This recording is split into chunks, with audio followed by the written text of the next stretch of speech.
Hey all, it's Camille, no diabetic, your diabetes tech guy. In today's video, I am interviewing Dexcom's Chief Operating Officer, Jake Leach. A few days ago, I posted a video about a product recall regarding Dexcom receivers, and within 12 hours of me posting the video, the Dexcom team has reached out asking if I would be interested in speaking to Jake to ask him any questions and to share more information with the community. I obviously said yes. So we talk about all of the details regarding this specific product recall, as well as a bunch of other topics that you have all raised with me in comments, emails, etc. about Dexcom. And we also talk about some updates to G7 and the 15-day G7, which is coming soon. Hope you've enjoyed this video. And if you want more videos like this, please make sure you subscribe to be part of the community. And if you have any questions or feedback, I would love to hear from you in the comments. I wanted to position today's conversation as give you context that we really care about Dexcom. And I don't know if we spoke about this before, but I'm one of the 7th longest users of G7, I think, on the planet. UK was the launch region and my clinic was the first clinic to use G7. So I've been using it for very, very long time.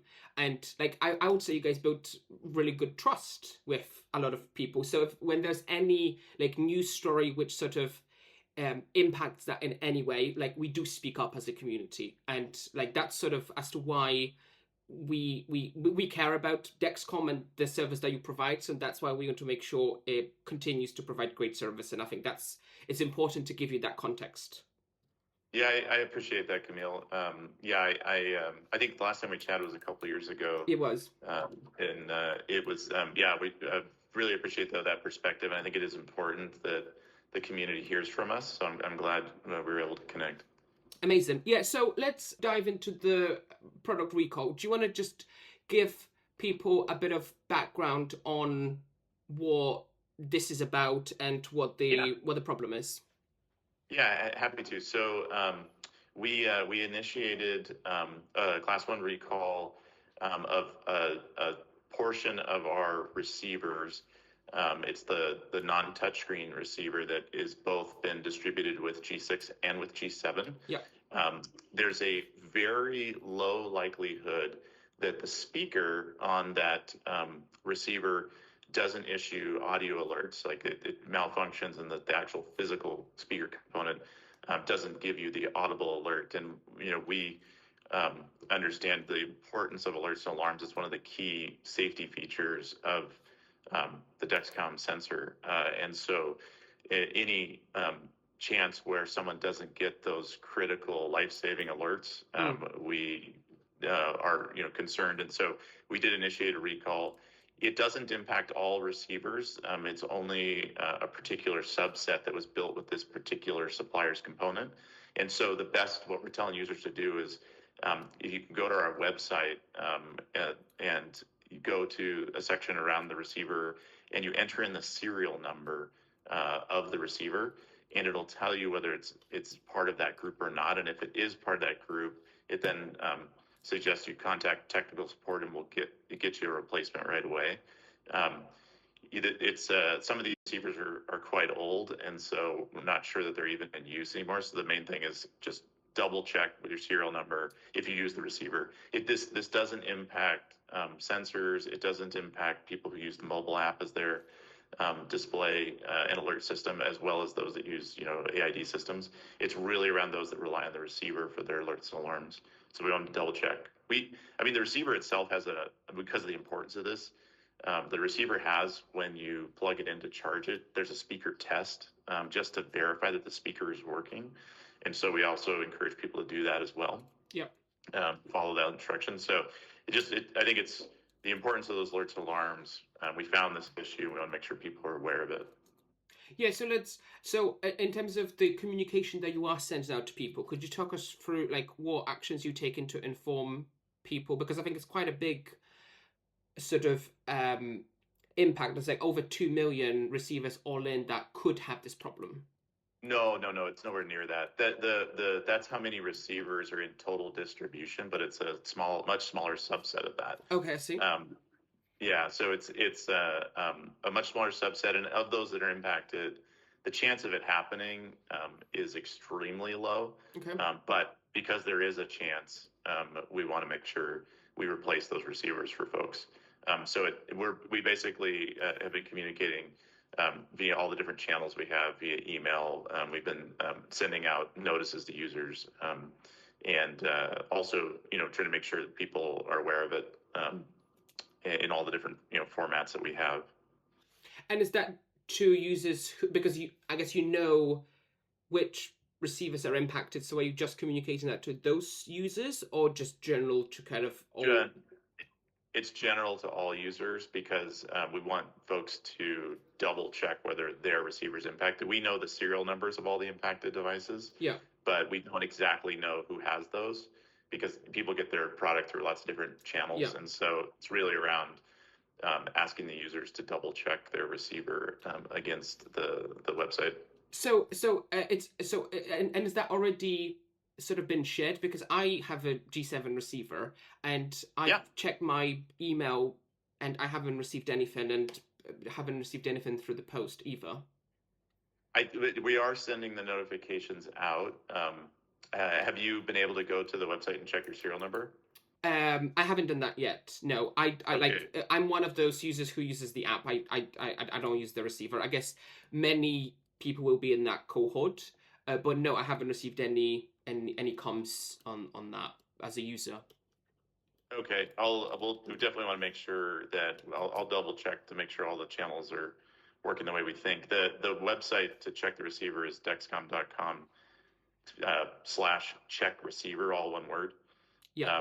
That's the link that gets you to be able to check your serial number. Yeah. And if it's one of those, you can get a brand new receiver. Great. Yeah, and I think you touched on it before, but I think it's worth highlighting. Alarms has been such a core part of the Dexcom DNA since 2006. So many people associate Dexcom CGM with alarms, so there is a real expectation that they will always sound. That's right. Yeah. That's why we're taking this so seriously, even though the chances are so the probability of the issue occurring is so low, but just because of that. And if you remember, actually, the alerts and alarms are one of the things that we worked on for several years to bring the Apple direct to watch communication to users, right? That was all about exactly what you're talking about, the importance of those alerts and alarms always sounding. So that's what was a core part of the development of that technology. And obviously we take alerts and alarms very seriously because we know how important they are. I saw the letter that you sent out to customers on this, and you've mentioned that, I mean, I fully accept it's a very, very, very small proportion of the customers who use receivers, and very small proportion of the receivers are impacted by this. But I think it still had, as of May, you reported 56 cases of adverse effects.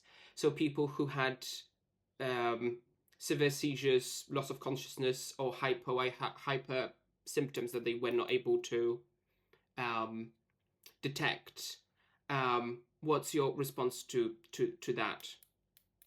Yeah, I think the obviously the alerts and alarms are important. It's how people manage their disease. When they don't get them, bad things can happen. Yeah. And I think one of the ways that we detected this issue is through users calling us and informing us of what's going on. Yeah. And so I think that's been an important part of understanding what was going on, investigating it as quickly as we could, and then figuring out, okay, this is a component issue from a particular supply that we have to get in front of, and so making sure we have the replacement receivers for folks and that we are able to replace all of them. It was, like I said, some of these receivers are quite old, so it took us a little while to get through it all, but now that we've figured it out, we want to make sure everyone gets a new receiver that has an impacted group. Would you like to apologize to the people who had this happen to them? Well, I'm sure. Yes, we're certainly, want to make sure that our technology lives up to the standards of Dexcom. Yeah. And so that's a really important people. We know how much our users rely on us, and so we do everything in our power to make sure that products are as reliable as possible. And when our products don't work, we want to hear about it, and two, we want to make sure we address the issue with our users as fast as possible. Yeah. Cool. I because we're kind of talking about it, and sort of in this kind of ecosystem, it's probably worth talking about a few other bits that kind of anecdotally have been hearing through in the community to get your take on things. I don't know if the term goosenecking means anything to you. Is that a term that has bubbled into some of the conversations that you've had? Yes, I've certainly seen reports and actually a video that you where you talked about it, and it was we definitely aware. That's one of the failure modes of a G7 where it doesn't deploy properly. Correct. And is that something that you kind of, what are you doing to kind of mitigate this based on the feedback from users? Yeah, we certainly, we monitor the performance of the product in the factories. Yeah. So basically, we do lot testing on all the product we build. We also monitor field performance of the products. We get the statistics of performance, and then we also have, whenever users have issues and call in, we document those too. And so we're always monitoring, and so we are aware when those issues do occur. Earlier this year, we have seen an increase in the deployment issues, and so we actually put in several extra tests and made some adjustments within our manufacturing, investigated it, kind of root caused it, and then made corrections in the factory on those. It's a small percentage, but it did creep up above historic levels slightly, and it was like, okay, this is something we need to jump on right away, and the team did a great job getting after it. And so I think one of the messages I want to make sure everyone out there hears is that we do monitor performance. We know what's going on. We work very quickly to address any issues that occur. We stand by the performance of the products, and we really want to make sure if people have an issue, and they do happen, right? CGMs, you've been using Camille CGMs for many years. Issues can happen. Yeah. We do want to get those replacements, and so we've prioritized ensuring that there's plenty of warranty product. We've actually started shipping more overnight for folks that don't have sensors to make sure that they have those sensors. That's increased during our time of making sure people get the supply they need. So we are working through it and are very confident in the sensors that we're building. But like I said, we did see an increase in those deployment issues over historic levels, but anticipate that they'll be right back to normal here shortly.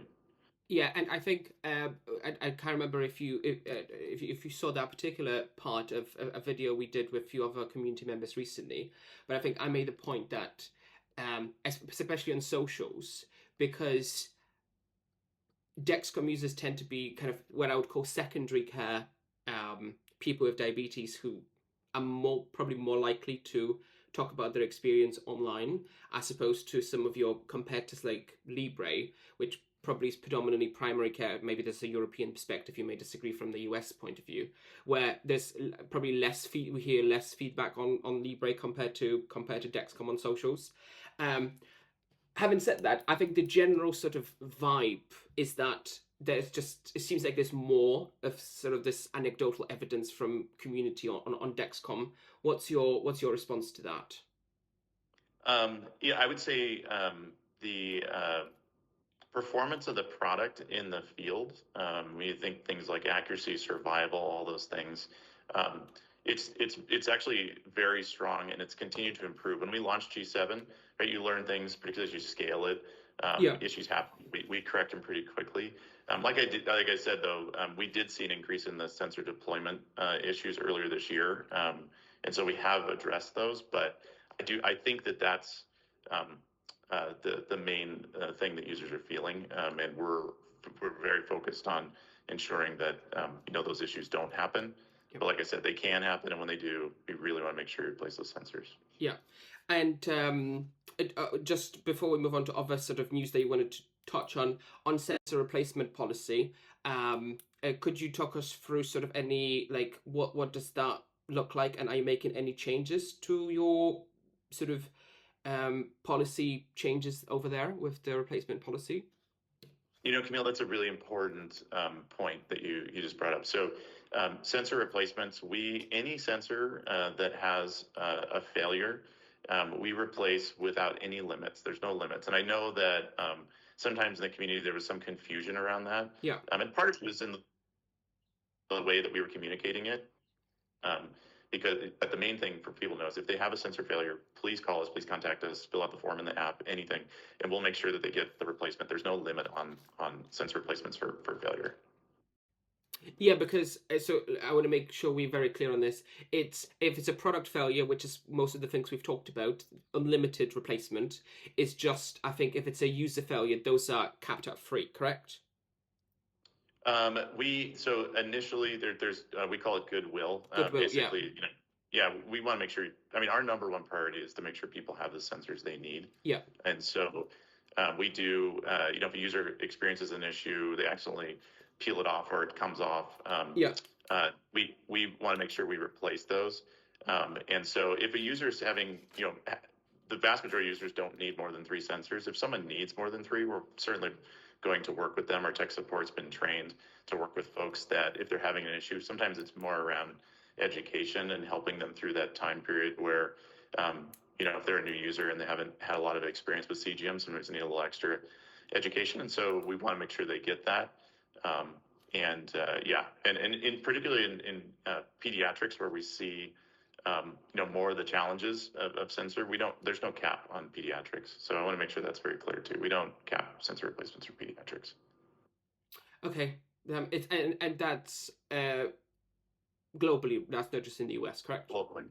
Yeah, that's globally. And we actually just did a new campaign with our tech support team, making sure the way everything was being communicated was clear, because I think there was some confusion early on. So we really worked with the team to make sure the messaging is clear. I think there was, and I think on the website, it probably is not as clear as it probably could be for end users to really understand what the policy is. That's good feedback. I'll take that back to the team. Yeah. Cool. I think any other sort of points that you wanted to make sure the community hears on sort of these topics that we've just been talking about? I think we've covered it. I mean, our goal is to make sure we're building the best sensors possible. People have access to them. Yeah. Right? A big focus of ours is making sure that people have the sensors they need, as well as expanding access to CGM. Right. Yeah. We've got a lot of efforts around the world to ensure people have access to CGM through their insurance or healthcare, and that's a big focus of ours. So we're going to continue to innovate. We are always improving technology and products, and we've enhanced the G7 many times since it's been in the field, and we're going to continue doing that. So we're definitely committed to all of our users, and are excited to launch new technologies like photomule logging for users. Yeah. That's just rolling out, and there'll be more to come. We've got Omnipod 5 now has launched an iOS app that's compatible with G7, so that's just happening. And we're also starting to see, these approvals in Type 2 for AID systems, which is exciting as well. Drive some outcomes for folks in those categories. So whilst I've got you for the next 10 minutes, I would love to actually talk through some of these because these are very exciting. I think just my closing thought on this is probably a bit of a personal sort of anecdote. When I, for you hopefully to take away, when I started using G7, this was what, like 21, 22, when I went to the office, I would have never really considered having a spare Dexcom on me in my work bag. When I head to the door, it would just AirPods, spare Omnipod, and my laptop and that kind of thing. Now, because of a lot of the noise that I've been hearing from so many Dexcom users, I do personally carry a spare Dexcom with me when I go outside for a whole day when I'm in the office. And I think it's important for you to understand the burden that sometimes can bring. And because I do feel like even though personally it's never happened to me where the Dexcom sensor has failed on me during the day, but I think the trust has been impacted slightly over the last sort of few months, and you've acknowledged some of the data that you guys have been seeing, that some of these problems have been occurring.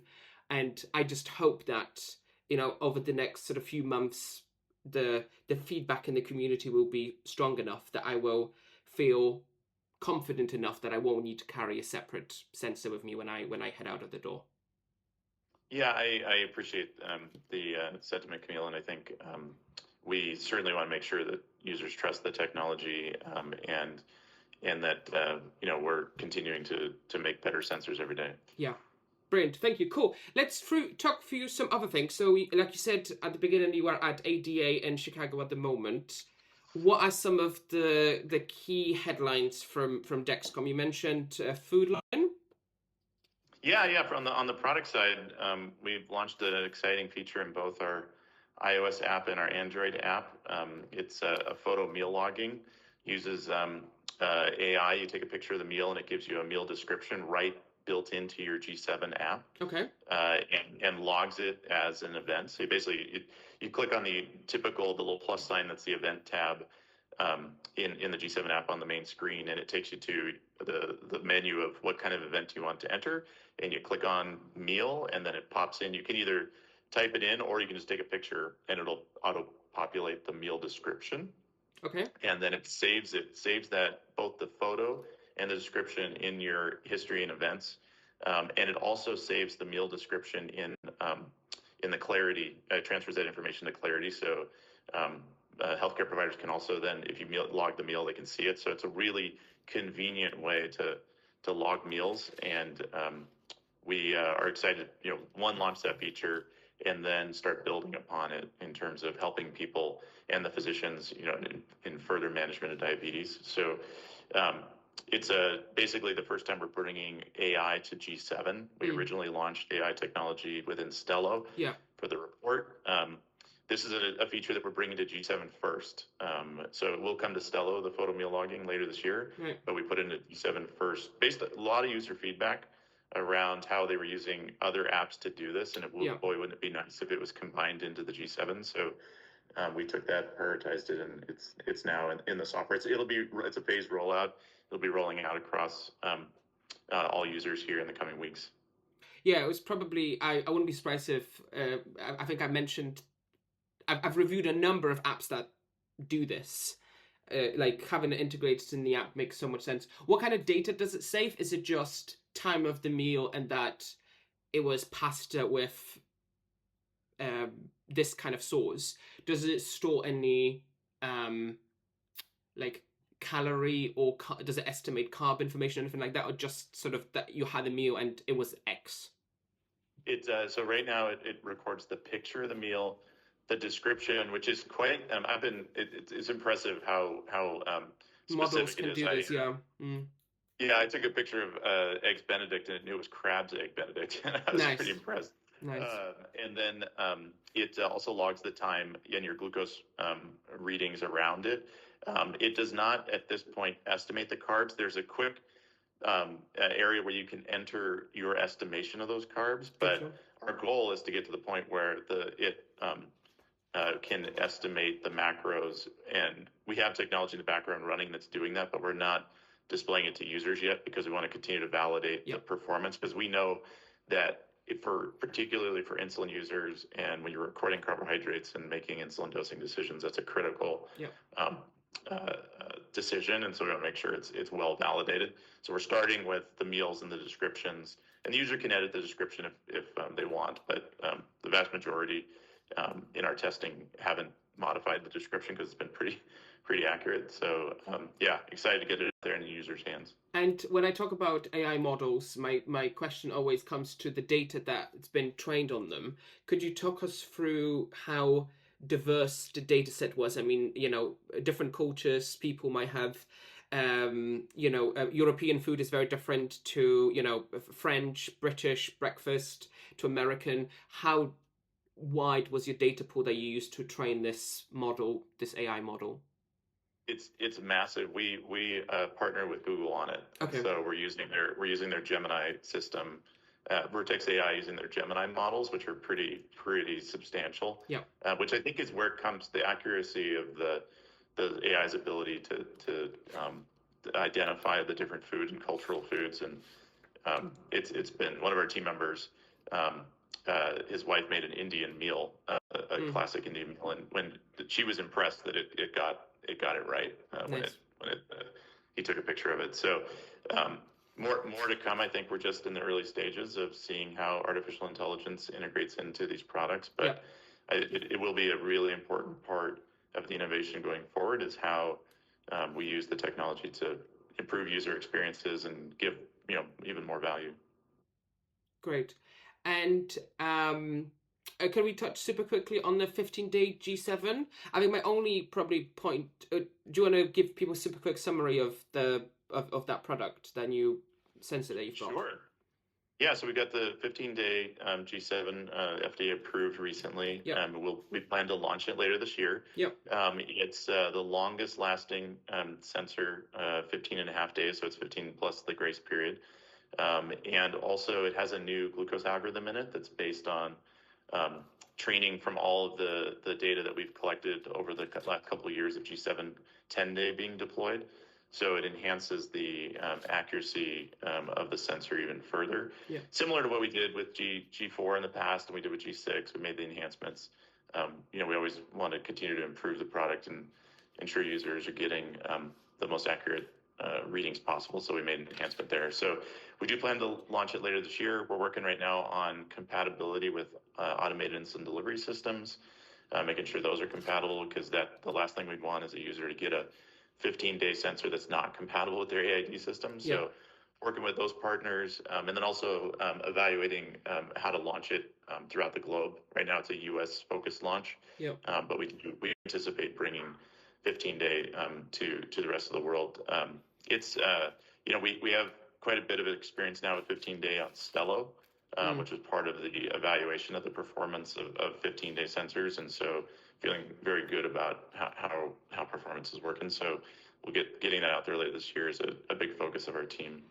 And based on kind of our first half of the conversation, what learnings or what mitigations are you applying to the 15-day product to ensure, you've acknowledged that you've witnessed a creep up in some of the failure rates for G6 and G7, and you've acted really quickly to sort of modify the processes in the manufacturing process, etc.